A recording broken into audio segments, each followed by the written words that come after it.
are in Black Mesa, folks. You know this game, I'm sure. And if you don't, this is a classic first-person shooter, Half-Life. I forget the year it was launched, but it was in the earlier 2000s. Maybe we'll throw it up on the screen. We are testing the exercise potential of the original Half-Life in virtual reality.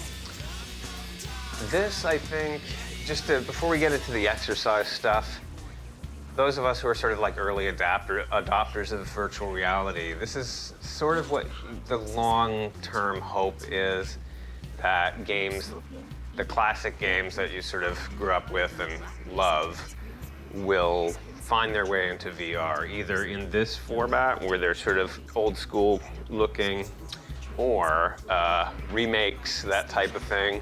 I mean, just the fact that you're like walking around in the Half-Life tram, it's crazy.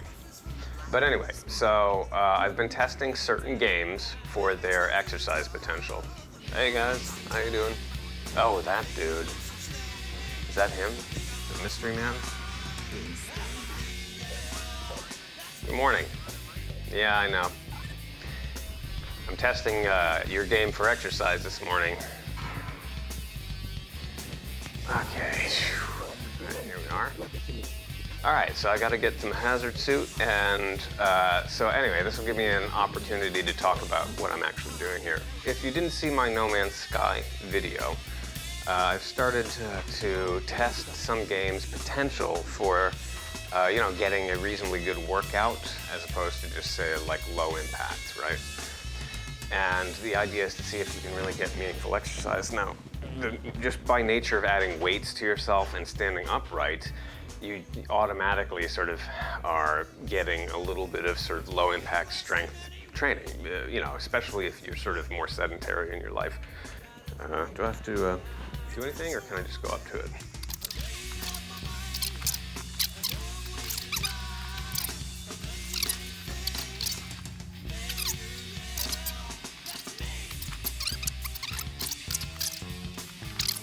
Ah, it's a thumbstick press.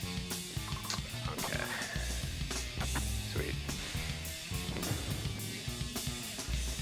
Someone's there on the toilet. I never noticed that. The things you don't see until you're in VR. All right, let's get to work. Now, I gotta find my way to the lab. I'm running late. And this game has a long intro before the action starts, which was one of the things that was really unique about it.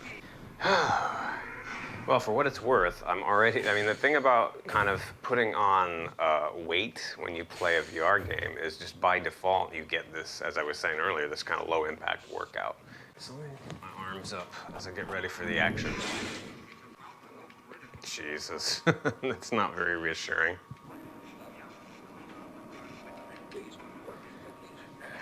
Let's see here. I'll warm up my crowbar arm.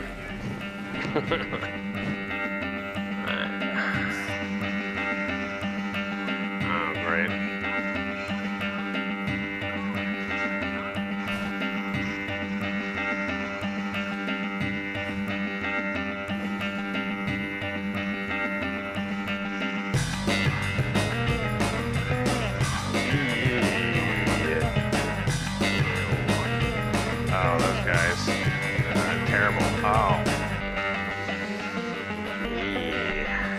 This is how VR Dad exercises, folks. We're gonna get out of here, obviously. Old reliable.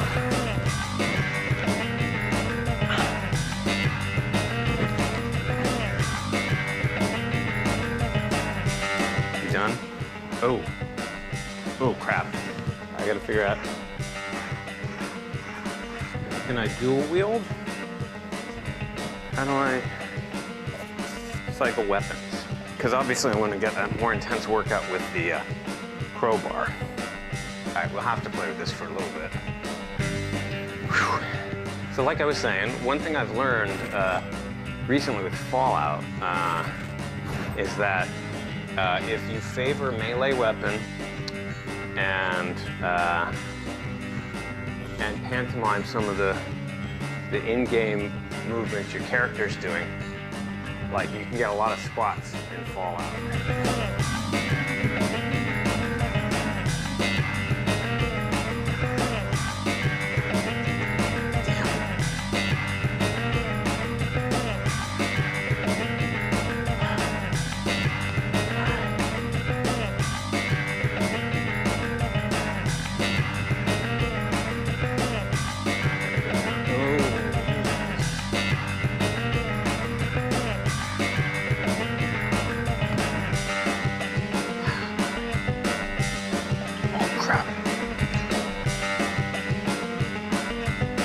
How do I switch?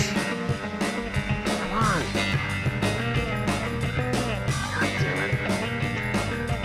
How do I switch weapons, please? I hate when this kind of thing happens.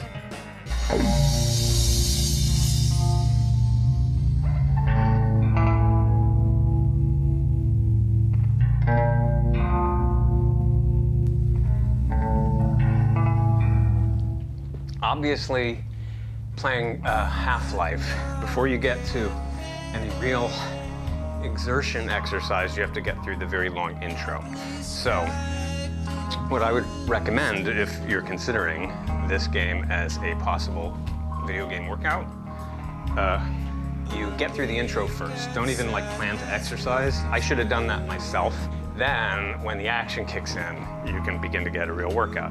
For what it's worth, I'm definitely sweating, feeling my arms, got some heavy breathing going on, all the kind of telltale signs I look for to sort of understand if something is a good cardio game or a isometric workout. This is one of those hybrid games that sort of falls in the middle, and that's actually what Fallout is turning out to be if you play it with a melee weapon as well as a pistol or whatever.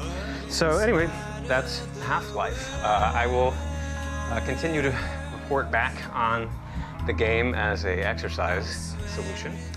But for now, that's VR Dad signing off. See you next time.